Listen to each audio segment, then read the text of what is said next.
Bonjour, je suis heureuse aujourd'hui de prendre le rôle de la personne qui interviewe Jérôme.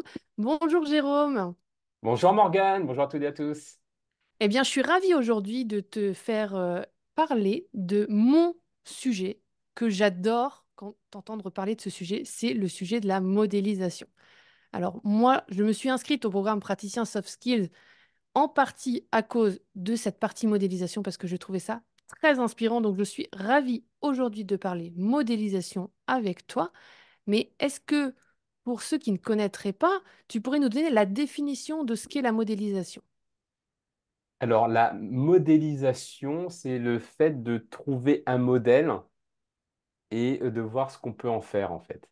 Et pour moi, modéliser, c'est ça. C'est que je trouve une personne qui m'inspire. Alors attention, quand je dis une personne qui m'inspire, c'est pas voilà une personne que je vais adorer, que je vais mettre sur un piédestal. C'est juste une personne qui m'inspire et que j'ai envie de trouver chez elle des éléments que je peux activer chez moi.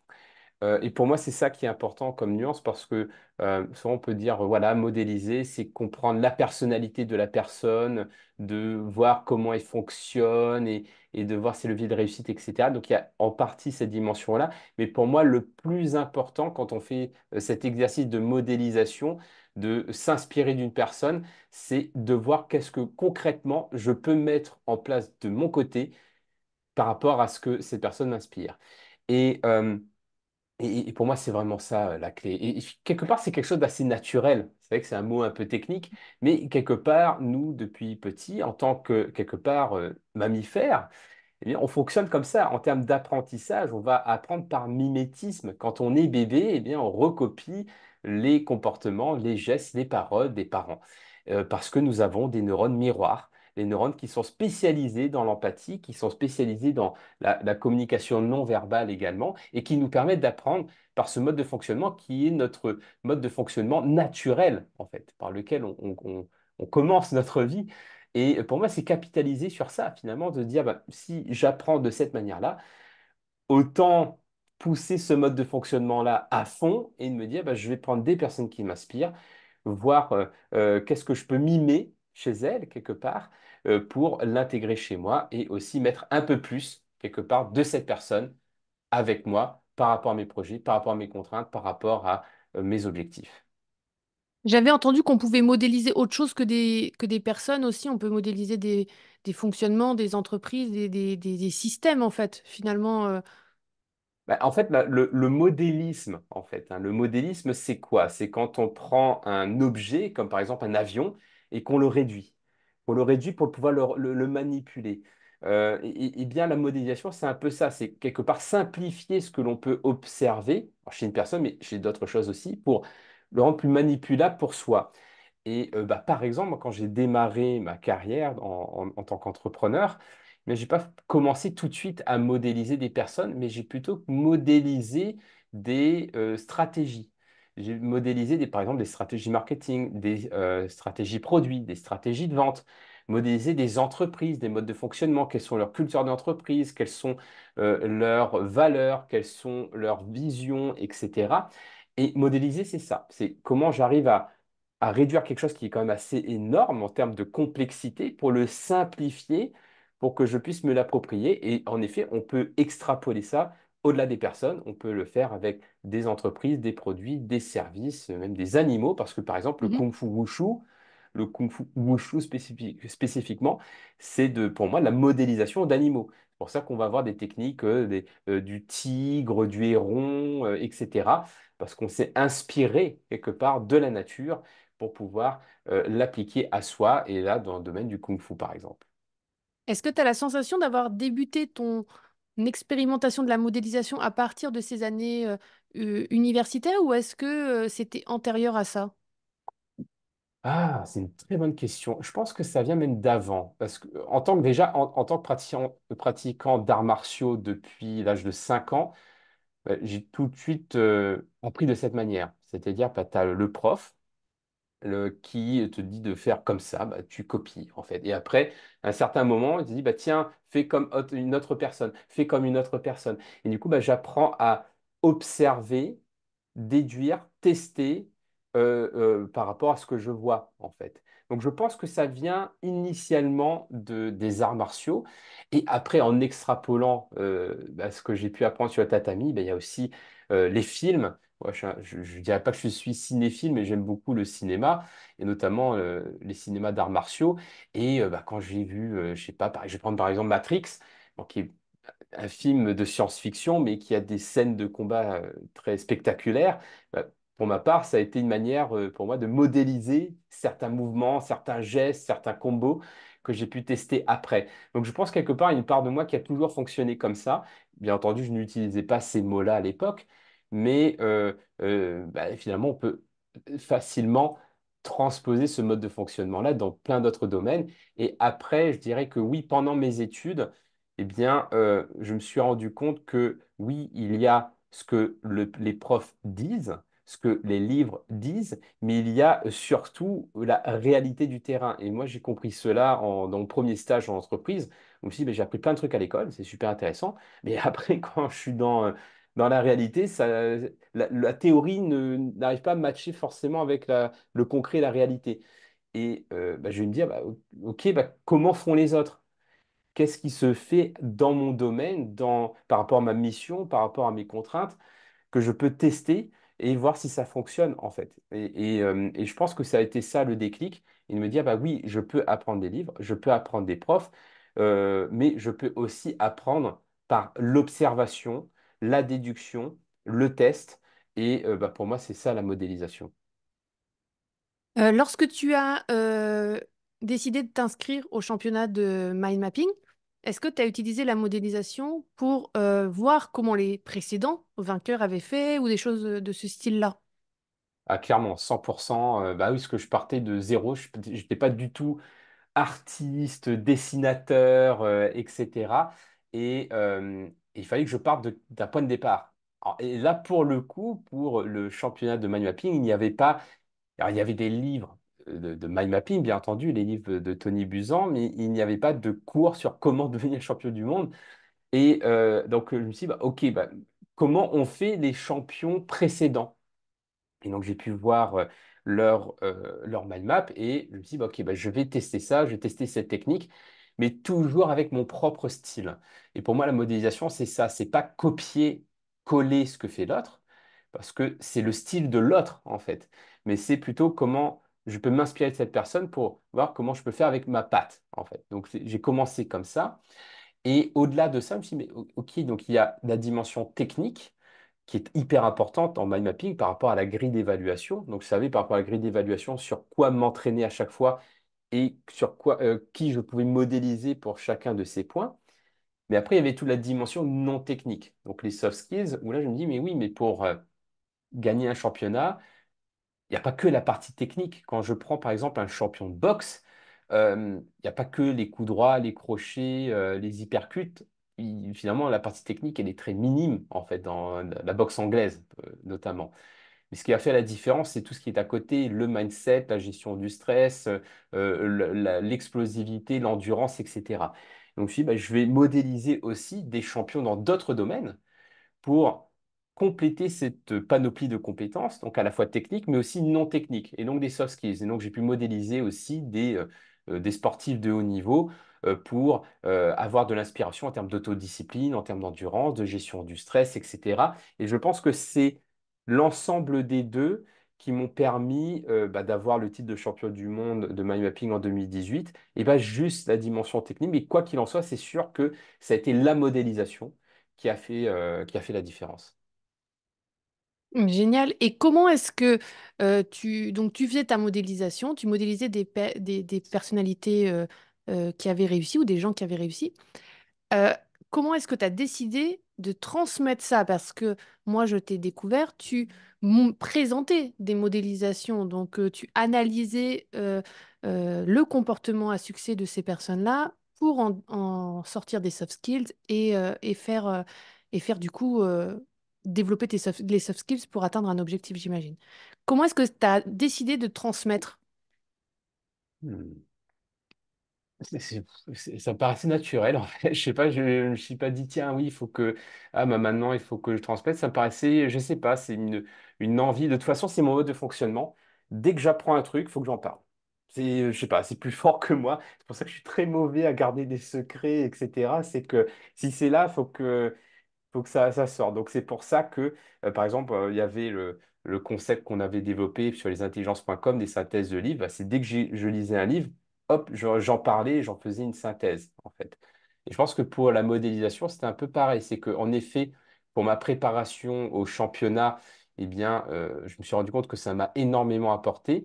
Et je me suis dit, mais en fait, bah, pourquoi pas le faire aussi pour les autres? Et le point de départ, ça a été Tony Buzan en fait. Quand donc il est décédé, je crois que c'était en avril, c'était en 2019, mais je crois que c'était avril d'ailleurs.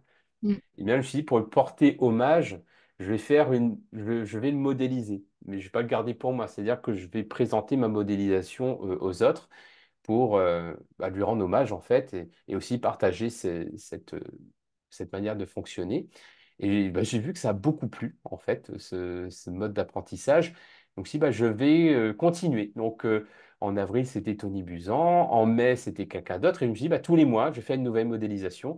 Et j'ai fait ça pendant, je crois, au moins 3 ans, hein, jusqu'en 2022. Ouais, c'était hyper riche et je me suis rendu compte que ça permettait. En fait, ce qui est intéressant dans la modélisation, c'est qu'en effet, il y a le contenu qui est intéressant, la technique, l'astuce, etc. Mais il y a tout le contexte inspirationnel derrière, en fait. Parce qu'il y a l'histoire de la personne, il y a la petite anecdote qui fait bien, etc. Et qui fait que bah, le savoir que l'on reçoit n'a pas du tout la même dimension que bah, si je disais, bah, voilà la checklist et faites-la, quoi. Donc ça a commencé comme ça, en fait. Quel type de personne est-ce que tu as déjà modélisé? Alors j'aime bien varier en fait. C'est vrai que j'ai commencé par Tony Buzan, mais en même temps j'ai modélisé beaucoup de sportifs de haut niveau pour ma préparation au championnat. Et je me suis rendu compte que bah, ces profils différents étaient hyper complémentaires et m'apportaient beaucoup de diversité, de richesse dans mes apprentissages. Donc je me suis dit, bah, je vais à chaque fois alterner donc avec une personne d'un milieu différent. Donc j'ai pu interviewer des personnes dans le milieu du business, dans le milieu de l'art, du sport, de l'activisme également. euh, des écrivains aussi, comme j'écris aussi, je me suis dit que je vais aussi modéliser des personnes qui écrivent des ouvrages. Et à chaque fois aussi diversifier. Pour moi, c'est comme si c'est une valeur importante pour moi, la valeur diversité, la valeur inclusion. Et toujours aussi porter attention à varier les origines différentes, les pays différents, et pas juste modéliser des Américains, des hommes de 60 ans avec des cheveux blancs, etc. Mais bah, d'aller sur tous les continents, d'aller sur différentes tranches d'âge, différents environnements, parce que c'est là qu'il y a la richesse, en fait. Est-ce que tu pourrais nous présenter une de ces personnalités et ses soft skills? Alors, c'était une question. C'est difficile à répondre parce qu'il y a tellement de personnes qui m'inspirent. Mais je dirais là, une personne qui m'a beaucoup inspiré, que je connaissais peu d'ailleurs, c'était un défi qu'on m'avait donné de modéliser cette personne, qui est donc Nadia Nadim, alors j'avais entendu son nom, bien entendu, parce qu'elle est assez connue, mais je n'avais pas creusé plus que ça le sujet. Et je trouvais son histoire super intéressante et qui, pour moi, m'inspire beaucoup la résilience, la persévérance, la motivation, la vision également, parce que depuis tout petit, elle avait cette vision-là, et malgré toutes les contraintes de fou qu'elle a eues dans sa vie, elle a réussi. Et je trouve ça super inspirant. Donc, oui, Nadia Nadim. Est-ce que tu pourrais un petit peu nous la présenter et nous dire un événement de sa vie et comment de cet événement de sa vie, toi, tu détermines les soft skills qui ont été stimulés à ce moment-là? Mm. Alors, Nadia Nadim, c'est une femme d'origine afghane, mais qui a quitté son pays lorsque les talibans ont pris le pouvoir, je crois que c'était dans début des années 2000, et qui a été du coup réfugiée au Danemark. Et donc, voilà, elle était gamine encore à l'époque, hein. Et ce que je trouvais intéressant dans son histoire, c'est que dans son camp de réfugiés, eh bien, elle commençait à jouer au foot. Même si on disait, mais non, les filles, en fait, c'est pas le foot, ça va être, je crois qu'il y avait la natation, des trucs comme ça. Mais c'était le foot, c'était son truc, en fait. Et elle avait cette sorte, pour moi, ça m'a beaucoup inspiré de détermination, de justement réussir à avoir cette force de caractère, de savoir ce que je veux indépendamment des influences extérieures, je trouve ça ultra fort en fait. Et surtout à cet âge-là, surtout dans des conditions aussi extrêmes, de vivre dans un camp de réfugiés, je ne connais pas ça, je ne peux qu'imaginer ce que serait en termes de conditions de vie. Et elle a réussi à se faire repérer comme ça et à construire sa vie autour du football, en plus féminin. Enfin, c'est pas non plus le football masculin où bah, tout de suite, si on perce, on peut avoir des millions, etc. Là, en plus, c'est aussi dans un milieu qui était, on va dire, vraiment émergent, hein, le football féminin professionnel. Donc, je trouve, ouais, vraiment, en termes de détermination, de courage, de résilience, je trouve ça ultra inspirant. Et une fois que tu as déterminé les soft skills de cette personne, comment est-ce que tu te mets en place un petit programme Hmm. ben, pour les mettre dans ton quotidien, en fait, finalement, ces soft skills-là? Comment tu t'inspires? Tu t'es mis à jouer au football? C'est une très bonne question. Parce que oui, en effet, si je veux développer les soft skills de Nadia Nadine, je peux pas. Je peux les développer, mais je n'ai pas sa vie en fait. Je n'ai pas son parcours, je n'ai pas son vécu. Je peux pas dire bah, je vais être comme elle. En fait, je pourrais jamais être comme elle. C'est elle et moi je suis moi. Et donc, ce que je fais généralement, c'est quand j'identifie une soft skill, donc par exemple la détermination. Par exemple, la détermination. Donc, clairement, je l'ai identifiée par rapport à comment elle est restée déterminée par rapport à ses choix, etc. Mais là, je vais me poser la question, c'est qu'est-ce que je peux faire pour moi muscler cette détermination? Donc, je vais avoir plein d'idées, et dire, OK, bah, peut-être que je vais faire de la méditation, du gainage, etc. Et après, je vais rajouter une contrainte. Tu vois, c'est là qu'on parlait de créativité dans la vidéo avec toi auparavant. Et la contrainte, c'est, oui, mais par rapport à l'univers de Nadia Nadim, qu'est-ce que je pourrais y mettre? Et donc là, bah, l'univers, c'est l'univers sportif. Alors oui, il y a le foot, mais je vais prendre l'univers sportif de manière générale. Et donc, c'est là que je vais avoir des idées. Bah, la détermination, ça va être, par exemple, les douches froides. Parce que bah, les sportifs de haut niveau, pour augmenter la rapidité de récupération musculaire, vont souvent faire des bains de glace. Donc, je ne vais peut-être pas faire des bains de glace, mais déjà, si je peux faire des douches froides, en termes de détermination, ça va déjà être un challenge pour moi. Donc, c'est comme ça que je fonctionne. C'est un, je mets un mot sur la soft skill, donc là en l'occurrence détermination. Deux, j'essaie de rajouter une dimension de l'univers de la personne tout en acceptant d'être totalement différent d'elle en fait.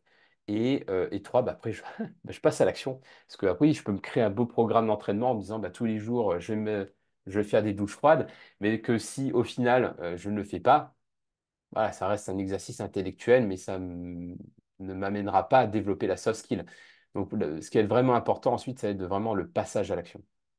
Et tu passes à l'action combien de temps? Tu testes ton exercice pendant combien de temps à peu près? Voilà, ça dépend vraiment. J'ai fait des tests sur 2 semaines, par exemple. Bah, là, pour les douches froides, ça fait 3 ans que je le fais. Bon, il y a une coupure à un moment, il y a eu quelques coupures, mais globalement, ça fait 3 ans, par exemple. Il y a pour d'autres techniques, ça a été plus sur un mois. Généralement, moi, j'aime bien le rythme du mois, en fait, un mois, 30 jours, parce que ça laisse suffisamment de temps pour commencer à en faire une habitude pour la plupart des exercices et de choisir si je continue sur cette habitude-là ou si je change, en fait. Et en un mois, bah, ça permet aussi de s'imprégner de cet univers, parce que moi j'aime bien aussi m'imprégner de l'univers de la personne, parce que oui, pour faire une modélisation, c'est pas juste en regardant une vidéo d'une minute, d'une minute 30 sur TikTok que je vais pouvoir faire une modélisation. Ça demande un travail d'investigation, en fait, de regarder plusieurs interviews, de lire des bouquins, d'écouter des podcasts, et j'essaie de diversifier le plus de contenus et de sources différentes pour me créer cet univers mental pour pouvoir ensuite faire ce travail de déduction. Et pendant toute cette phase d'investigation où je vais piocher par-ci, par-là, lire beaucoup, etc., ben, mon cerveau s'imprègne de tout cela aussi. Et pour moi, j'aime bien le rythme du mois, en fait. Je trouve pertinent pour ce type d'exercice. Est-ce que tu as déjà rencontré quelqu'un que tu avais modélisé? Hmm, c'est une très bonne question. Euh, d'ailleurs, que j'ai modélisé, oui, mais pas forcément euh, partager la modélisation à la Mhm. communauté. Euh, je réfléchis. Hmm, S'il y avait... hmm, j'ai plein de noms qui viennent, parce que comme j'ai fait pas mal d'interviews, etc., donc du coup, c'est entre l'interview, parce que quand je prépare une interview, bah forcément, je commence un peu à modéliser la personne, parce que je vais pas débarquer comme ça dans l'interview et dire après ça, personne de présenter et d'improviser. Je fais un travail d'investigation et je vais essayer d'interviewer des gens qui m'inspirent aussi. Donc, je dirais que finalement, d'une certaine manière, la plupart des personnes que j'ai interviewées, je les ai modélisées aussi. Euh, Après, c'est vrai que dans les modélisations que j'ai proposées, notamment que ce soit pour le programme praticien en soft skills ou sur Beer Success, il y en a peu que...